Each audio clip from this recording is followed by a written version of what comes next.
देखिए दोस्तों, ये वीडियो आपके लिए बहुत ज़रूरी है, ख़ासकर उन लोगों के लिए बहुत ही इम्पोर्टेंट ये वीडियो साबित होने वाली है जिनकी आधार कार्ड में date of birth limit cross है या डेट ऑफ बर्थ अपडेट करवा रहे हैं और रिजेक्ट हो जा रही है उनकी डीओबी अपडेट की रिक्वेस्ट। और रिजेक्शन का रीज़न ये आ रहा है, your Aadhaar update request is rejected due to missing non readable QR code on date of birth relationship document, kindly re enrol UIDAI। ये रीज़न जितने लोगों का आ रहा है उनके लिए ये वीडियो बहुत ज़रूरी है। आप इस वीडियो में एंड तक बने रहिएगा, ठीक है। अगर ज़रा भी वीडियो आपने स्किप कर दिया तो समझो कुछ पल्ले पड़ने वाला नहीं है। ये पहले हम इस रिजेक्शन का मतलब समझेंगे, मैं इसे अपनी भाषा में एक्सप्लेन करूंगा और फिर बताऊंगा कि एक्चुअल जेन्युइन जो रीज़न है इसके पीछे का क्या हो सकता है। देखिए, एक शख्स है जिसका आधार कार्ड इस रीज़न में रिजेक्ट हुआ, मतलब आपका आधार अपडेट रिक्वेस्ट जो है रिजेक्ट कर दिया गया है। असल में ये आधार डीओबी अपडेट रिक्वेस्ट है,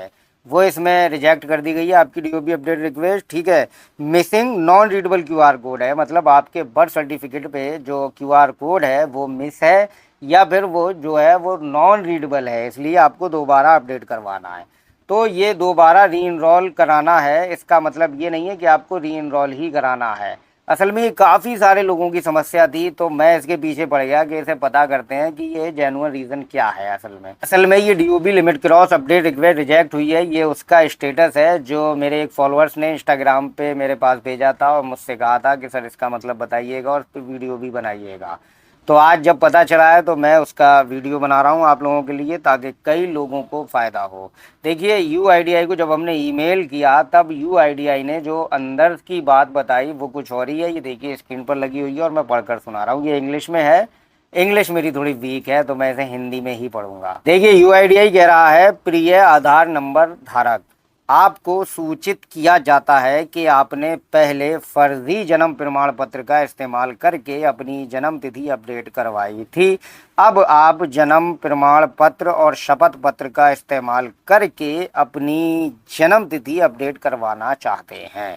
आधार अधिनियम 2016 के प्रावधानों के अनुसार उक्त आधार को निष्क्रिय यानी कि डीएक्टिवेट किया जा सकता है। इसलिए मामले को आगे की जरूरी कार्रवाई के लिए संबंधित विभाग को भेज दिया गया है। देखिए, इसमें कई सारी बातें UIDAI ने कह दी हैं और बहुत ही सिंपल सा जवाब है और आपको भी इसमें घबराने वाली कोई बात है नहीं। साफ साफ UIDAI कहता है कि आपको सूचित किया जाता है कि आपने पहले फर्जी जन्म प्रमाण पत्र, मतलब ये उस व्यक्ति ने जिसने ये भेजा उसने पहले फर्जी जन्म प्रमाण पत्र का इस्तेमाल करके अपनी डेट ऑफ बर्थ को अपडेट करवाया था। तो जिन्होंने फेक जन्म प्रमाण पत्र यूज़ किया था लगभग उन सभी की यही सेम समस्या होगी, ठीक है। तो UIDAI ने यही बताया कि भाई आपने पहले फर्जी जन्म प्रमाण पत्र इस्तेमाल किया था और अब आप शपथ पत्र जो UIDAI का नया SOP की है उसके अनुसार आप शपथ पत्र लगाकर अपनी डीओबी बर्थ सर्टिफिकेट के साथ अपडेट करवाना चाहते हैं। ऐसे में आधार अधिनियम 2016 के प्रावधानों के मुताबिक जो है आपके आधार कार्ड को निष्क्रिय यानी कि डीएक्टिवेट किया जा सकता है। कंफर्म नहीं है कि डीएक्टिवेट किया जाएगा, किया जा सकता है। डीएक्टिवेट आपका आधार किया जा सकता है, कंफर्म नहीं है कि डीएक्टिवेट किया ही जाएगा। इसलिए मामले को आगे की ज़रूरी कार्रवाई के लिए संबंधित विभाग को भेज दिया गया है। मतलब ये अभी भी आधार कार्ड का डेट ऑफ बर्थ का केस इनका क्लोज और रिजेक्ट नहीं हुआ है। मतलब आगे के संबंधित विभाग को उन्होंने अपनी रिपोर्ट जो है लगा दी और उन्होंने बता दिया कि भाई आपने जो है पहले फेक बर्थ सर्टिफिकेट का इस्तेमाल किया है। अब इसमें क्या करना है वो आगे के विभाग को भेजा जा रहा है। अब आगे वाला जो विभाग है वो जो कार्रवाई इस पे करेगा वही अंतिम फैसला होगा।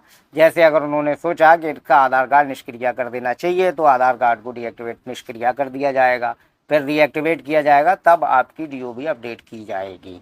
ये है इसका पूरा प्रोसेस। लेकिन अगर विभाग को लगेगा कि नहीं भाई बंदा सच बोल रहा है और पहले फेक यूज़ किया था लेकिन अब जेन्युइन डॉक्यूमेंट है, तो फिर वो इसी को भी अपडेट कर सकते हैं। मतलब ये वाला डीओबी का जो अपडेट रिक्वेस्ट है ये भी अपडेट हो सकता है। कंफर्म नहीं है कि आधार कार्ड डीएक्टिवेट किया ही जाएगा। UIDAI ने लिखा है कि आधार कार्ड निष्क्रिय डीएक्टिवेट किया जा सकता है। अगर उन्होंने मतलब कंफर्म लिखा होता कि डीएक्टिवेट किया जाएगा तब कंफर्म होता, श्योरिटी होती कि हाँ भाई डीएक्टिवेट किया जाएगा।